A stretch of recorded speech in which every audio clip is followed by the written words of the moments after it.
might have heard Trudy talk about on Friday morning, late last week, an interesting story written up by Alison Haynes over at the Gazette about a Montreal family that's run up against a pretty ridiculous consequence of Bill 96. It's been in place, been effective for the last couple of weeks, but it seems like every now and then another facet of this bill keeps pushing through, kind of shocking everybody. So a government department rejected the English copy of this family's father's death certificate. Now, this was a document, an official document issued by none other than the Quebec government itself. We're joined on the phone now by the late man's son, who is a physician who wanted to remain anonymous in talking out about this. We're going to call him Dr. Anonymous, or just the good doctor. Welcome to Montreal Now. Hi, thank you very much for having me. Well, thank you for speaking up about this. I'm sure it's not easy. Can you walk us through what's going on here exactly, what your family was going through, and why you needed to get this document approved? It's really it's a very simple story. One of we just needed some paperwork cleared up around my father's estate. My father passed away in 2009, and through a notary, we submitted the information to the appropriate department in the provincial government.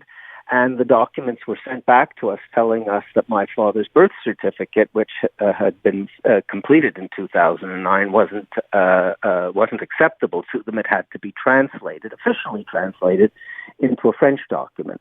But as you can imagine, the French and the English documents are on file with the provincial government, so they know full well what this document says. It has a date, it has a name, and it has a place where my father passed away, and it's a very simple piece of information. So there's nothing really that even differentiates it that much, whether it's in French or English. That's absolutely correct. One document is a mirror image of the other. The name, the date, and the place don't change at all.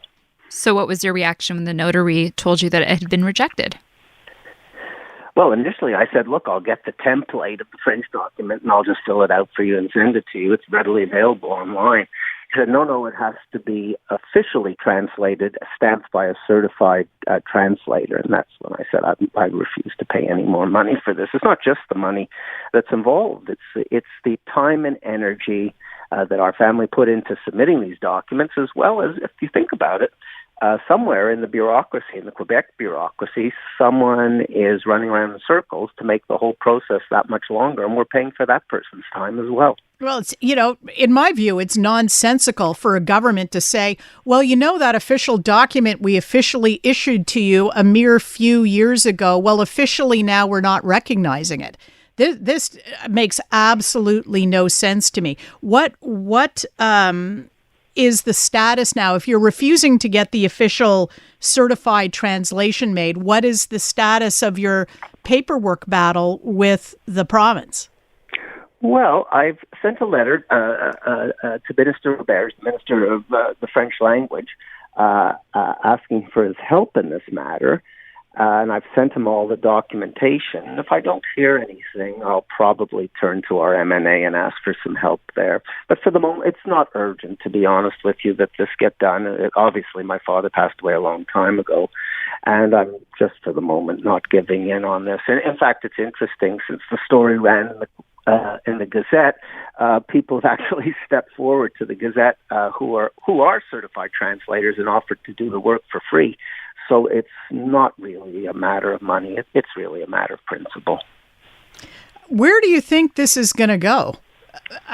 Do you think there is any room for the Legault government to maneuver on this question, considering the stand it is consistently taken as the defender of the French language? Well, I expect to just be ignored, to be quite frank with you. And really, there's so many more pressing issues at the moment, which is why I've chosen to remain anonymous.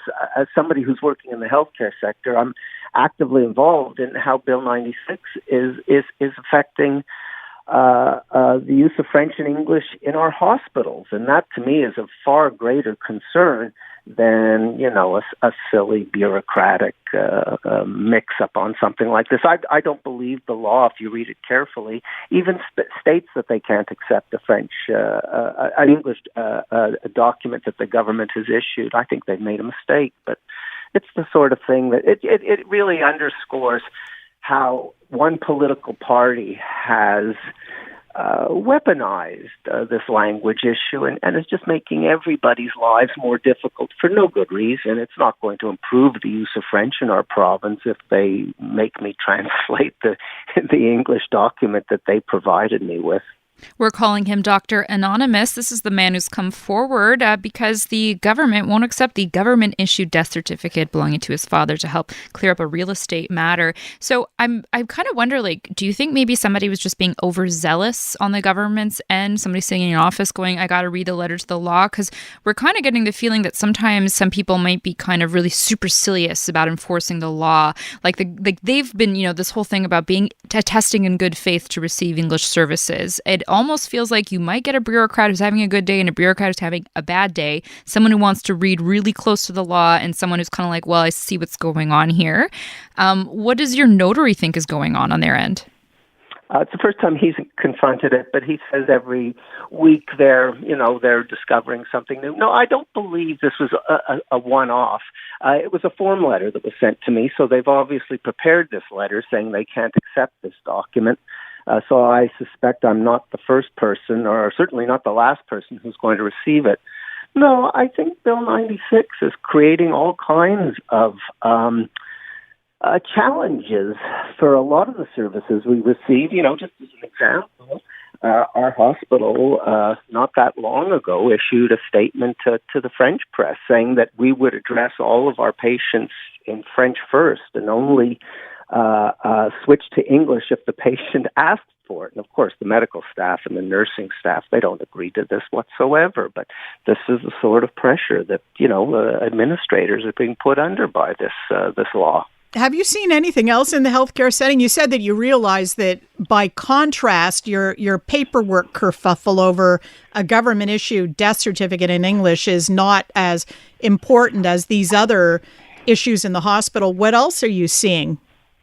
Well, to be honest with you, the good news is I don't really see this on a day-to-day basis affecting life either as a physician or someone who lives in Montreal. I find my life in our community is very sympathetic.